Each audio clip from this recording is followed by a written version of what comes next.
Hey everyone, it's Felicity from a couple of Aussie Acres.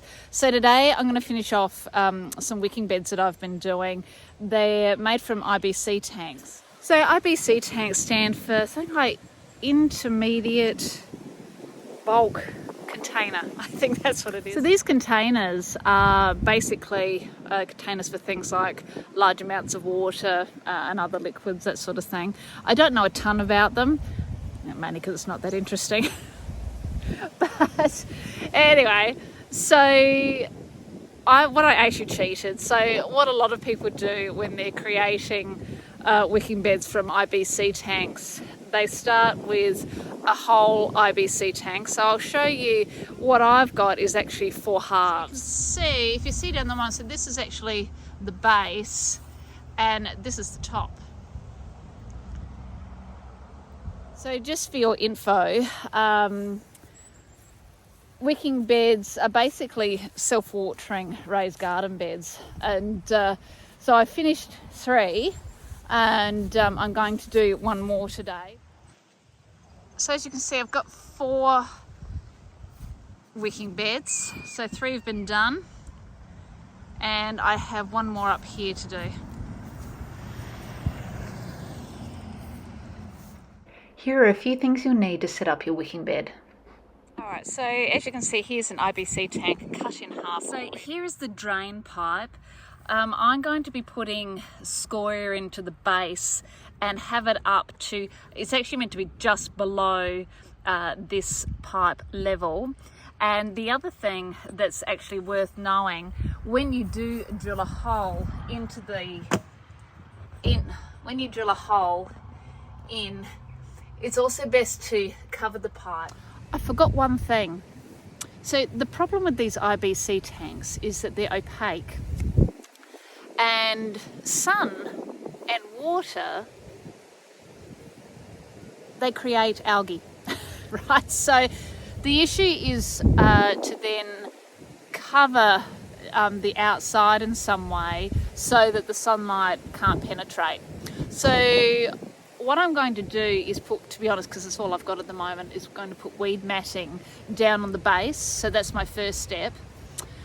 Down the track, I will buy them when I get the chance, but I'm going to put a coat of paint around the outside of the tank, because that way it will also protect, look, because I don't know how much the weed matting or how long it will last for. I don't know if it will disintegrate.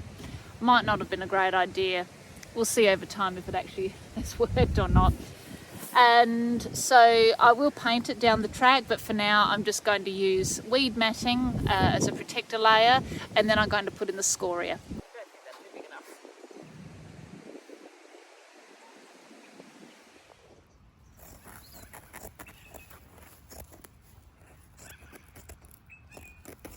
So I actually don't think I mentioned, we had a bit of a great find. So our pool, which I really don't care for, but anyway, it is there, came with the house.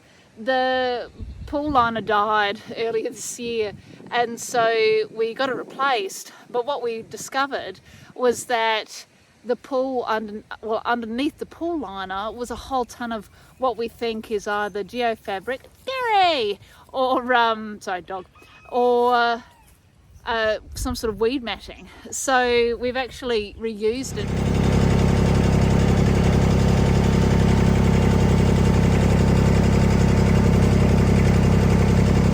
So the scoria is in. Next is another layer of either geofabric or weed matting, shade cloth, that sort of thing. So here's the weed matting. So I've covered the scoria with that. Next is this. This is the water, the PVC pipe that I'm putting in so I can fill the reservoir with water. What are you doing? Where have you been? Smiley?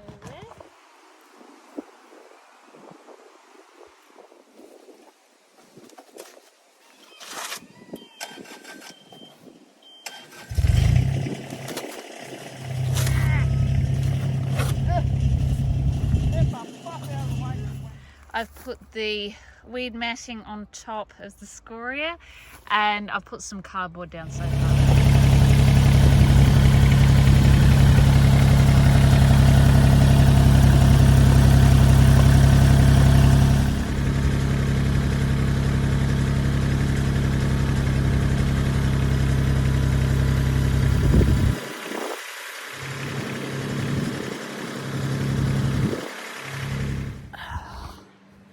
Alright, so what have we got here?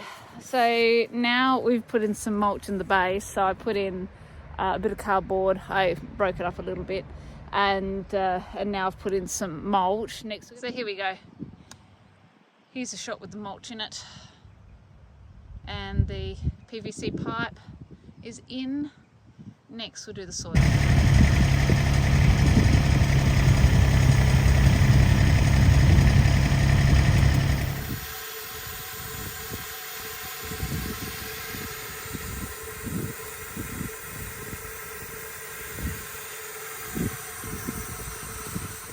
Alright, so we've pretty much finished them all now, and we haven't filled them up completely to the top because I'm going to add compost, and it's actually better to put the compost on top once you've planted. I also tend to put a bit in, so when I dig a hole for a plant, I'll pop a bit of compost in the bottom and then fill it in with the soil, and then put some more compost on top, and also other things like blood and bone, etc. So we're going to let these settle for a couple of weeks, because the next step, I'm actually going to be pushing the plastic over the hoop to get that happening. And then the frost should be passed by then, and my plan is to put mainly hot weather veggies in there, so things that like the heat, tomatoes, capsicum, cucumber, those sorts of things, because they'll grow better in there than they will outside. And we'll see how we go. So there you have it. That is the way to make a wicking bed with IBC tanks. So thanks so much for watching. You guys have a great day, and we'll see you on the next video.